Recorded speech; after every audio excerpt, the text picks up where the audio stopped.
My name is Mande Williams. I am 33 years old, and this is the story of how I learned that love can be strong enough to withdraw the boundaries of a family. I grew up in the modest two-bedroom bungalow in a crowded neighborhood where the streets were always alive with movement. Hawkers balanced trays of fruit on their heads at dawn. Children played football barefoot in the late afternoon, their laughter echoing between cement walls stained by years of rain and dust. Power outages were common, and of those nights my mother would light kerosene lamp while my father fanned himself with yesterday newspaper, pretending the heat did not bother him. We were not wealthy, but we were steady.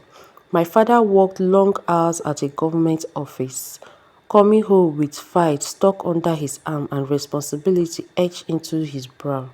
My mother sold fabrics in the open market, bright prints folded in careful stacks, each piece carrying a story of celebration or ceremony.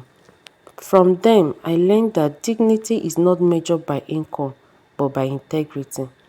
I met Desmond 10 years ago at a birthday dinner. The restaurant was softly light, the kind of place where conversation felt private, even where the tables were close together.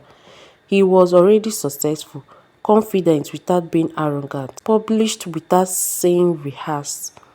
When he laughed, it was unrestrained and warm, as if joy came naturally to him. He asked for my number before the night ended. Our first date felt like stepping into a different world. He picked me in the sleek black SUV, its window tinted dark. I remember the way a neighbor pretended to sweep front door just to watch us drive away. My mother stood by the doorway, arms folded, not disapproving, just cautious. Desmond spoke easily about his work, about expanding his business, about responsibility. I listened, fascinated by how assured he seemed. Yet beneath that confidence, I sensed something softer, something that longed for peace more than power. I saw that softness clearly the day I met his mother. Her name was Margaret George. She lived in a large house that felt less like a home and more like a monument to achievement. Everything was polished, floors that reflected light like mirrors, furniture arranged with mathematical precision. When she entered the room, conversation shifted instinctively towards her. She studied me in silence before speaking. "She is pretty," she said at last, her voice measured. "But where is she from?" The question hovered in the air. It was not about geography, it was about background, status, alignment. Desmond squeezed my hand under the dining table. A small reassurance. "From a good home, Mom," he answered gently. Margaret nodded, but her smile did not reach her eyes. There are calculations, there, assessments, as though I was an investment she was unsure about. Dinner passed politely enough. Compliments were exchanged. Laughter surfaced in the careful intervals. Yet beneath the surface, something cold lingered. When we left that evening, I sat quietly in the passenger seat. Street lights flickering past us, casting moving shadows across Desmond's face. "She doesn't like me," I said finally. He kept his eyes on the road. "She just needs time." But deeply inside, I knew time would not be the solution. That was the first time I felt it. The invisible war.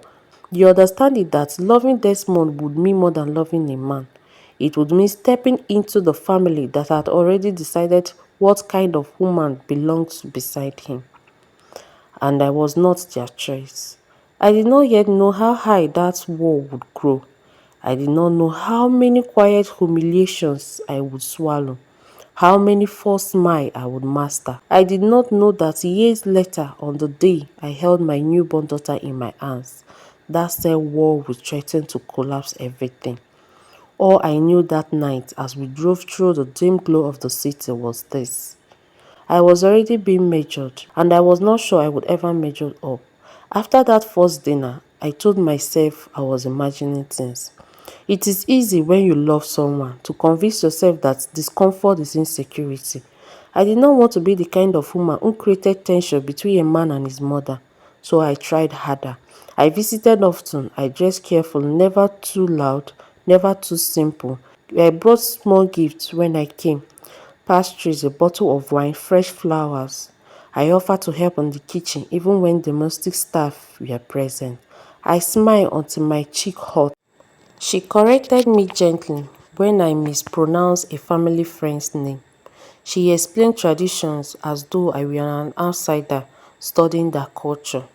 She referred to Desmond's childhood stories and ended them with, "You wouldn't understand, you weren't there."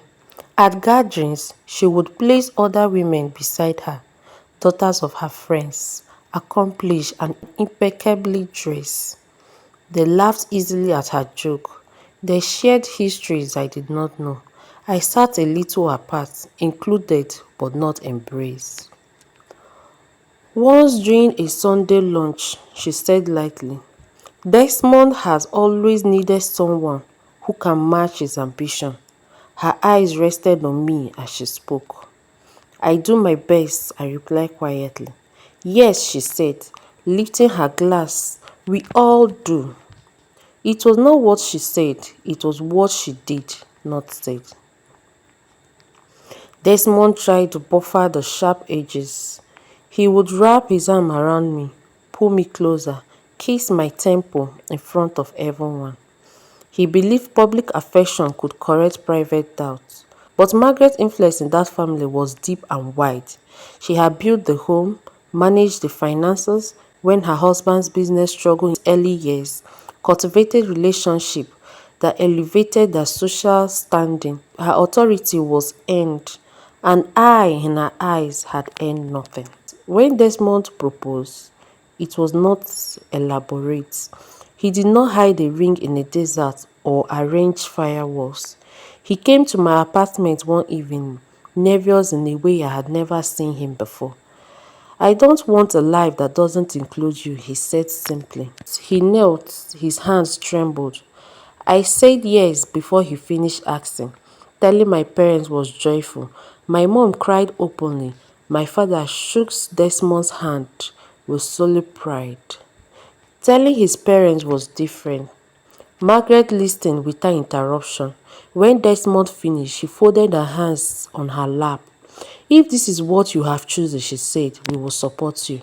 Chosen, not found, not love, chosen.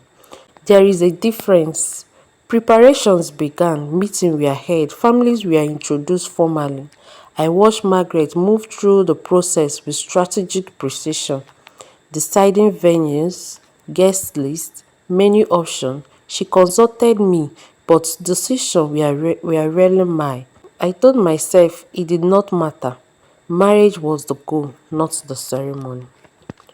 On the day we signed the marriage register, Margaret stood beside us in photograph. Her smile was thin but present. Anyone looking from the outside would have seen harmony. Only I knew how tightly I was gripping my banquets to keep my hands from shaking. The first year of marriage was peaceful. Desmond and I learned each other in deeper ways, the habit that surfaced only in the shared space. He left cupboard doors slightly open. I folded clothes immediately after dyeing them. He liked late night television. I prefer early mornings. We built routines, we built laughter, we built a home. And then came the questions. It started softly. "Any good news yet?" an aunt asked at a family dinner. "Children bring stability," Margaret said once while we were arranging flowers in our living room. Months turned into years, then two. Each time my monthly cycle arrived, it felt like a quiet failure. We visited doctors. Tests were run. Words like stress and timing were used. Nothing was medically wrong, they said. Sometimes conception simply takes time.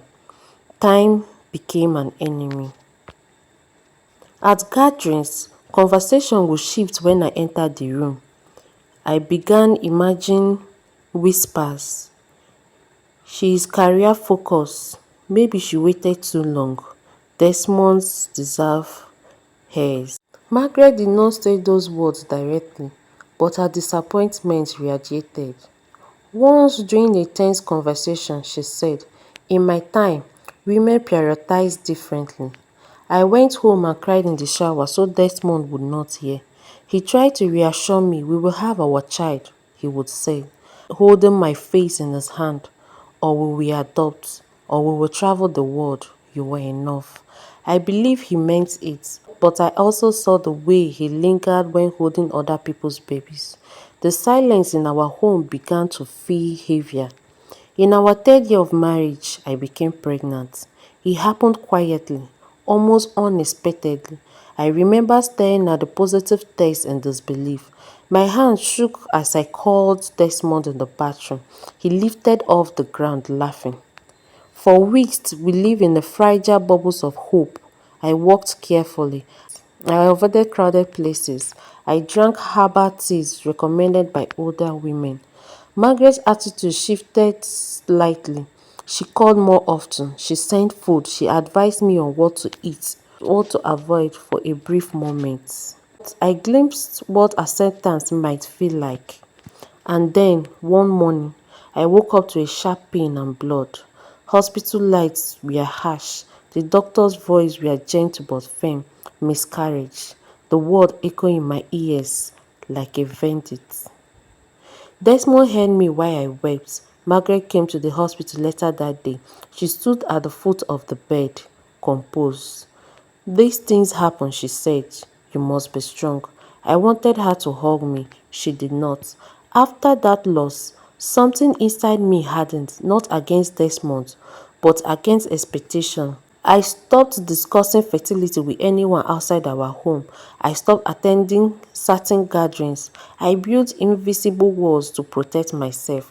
Margaret's patience thinned. She began suggesting specialties, traditional remedies, prayers at specific prayer houses.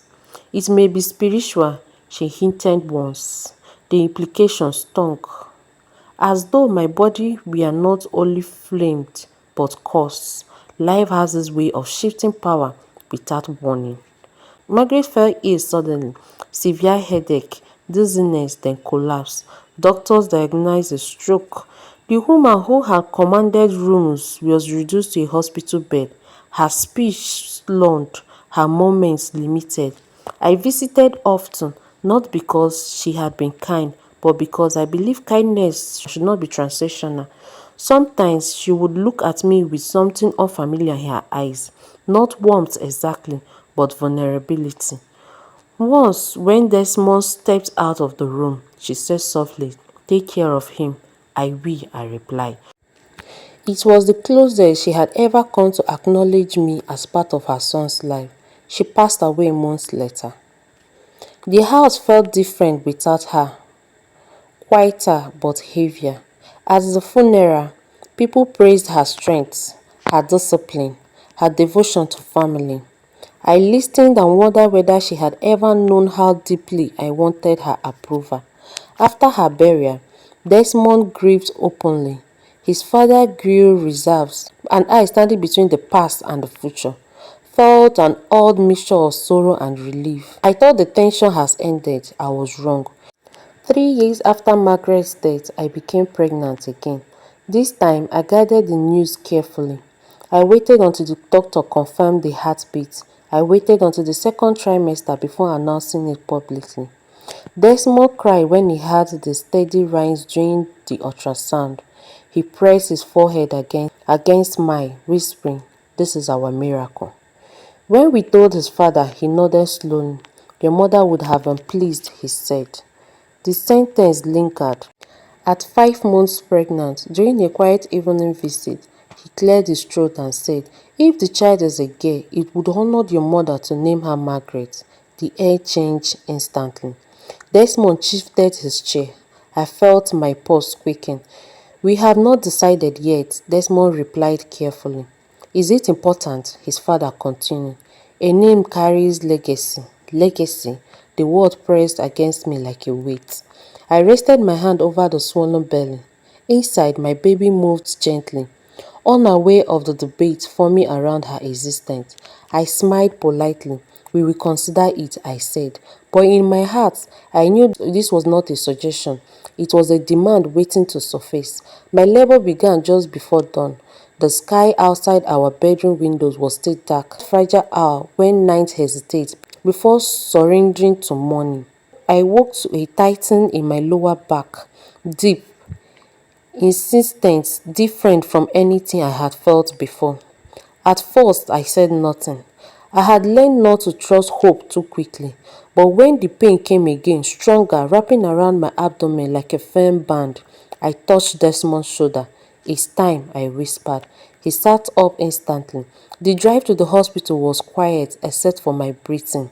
Street lights flickered past in long golden streaks. I remember gripping the door handle during contractions, counting under my breath, reminding myself that pain meant progress. Hours later, drenched in sweat and trembling from exhaustion, I heard it, the sharp, undeniable cry of my child.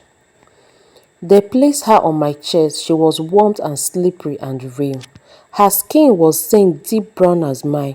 Her tiny fingers stretched, then coiled instinctively around my own. Her eyes, though barely open. Desmond's tears fell onto my shoulder.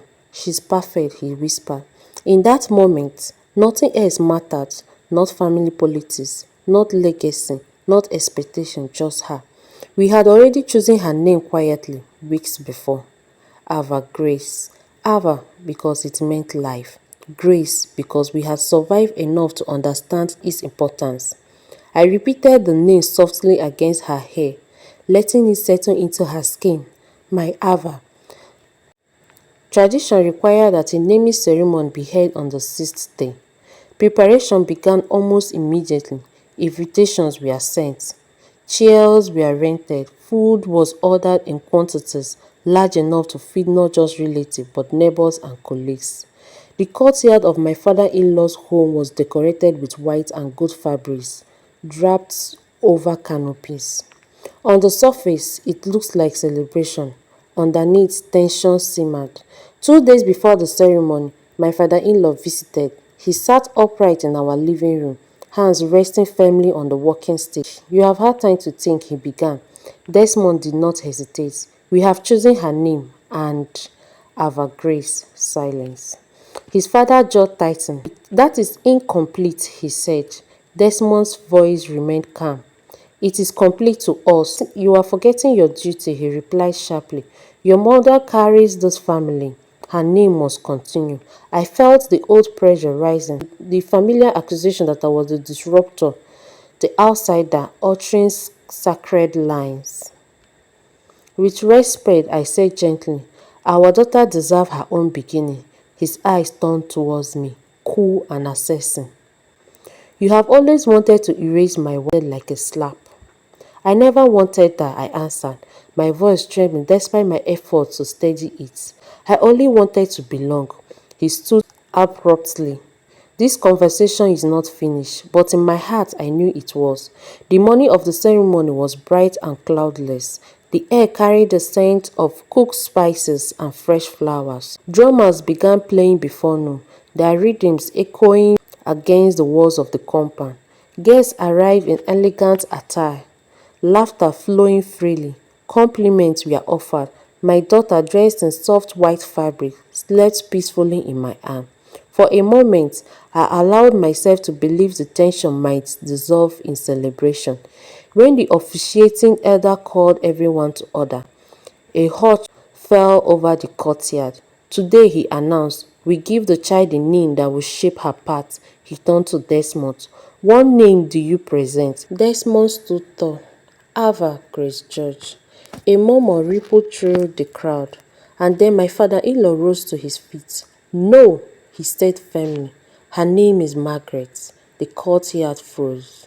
The elders looked confused. Sir, she will bear my late wife's name. It is tradition." Whispers spread like wind through that leaf. An aunt spoke up.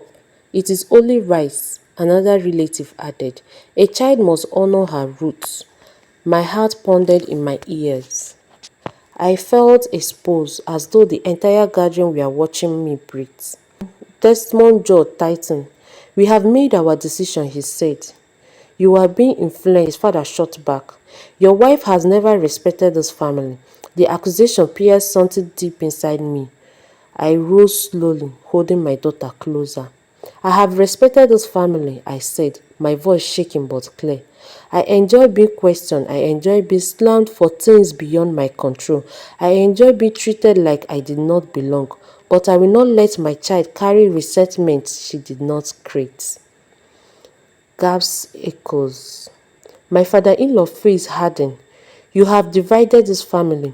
Before I could respond, Desmond stepped forward, placing himself between us. That is enough, he said. The drum had stopped, and even the air felt suspended. This is my wife, Desmond continued. That is my daughter. If you cannot respect our choice, you will leave. Shock swept through the gathering. Desmond and Aunt whispered in warning. I mean it.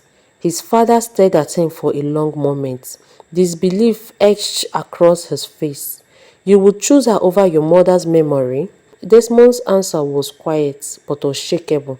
I choose my family. Silence stretched peacefully.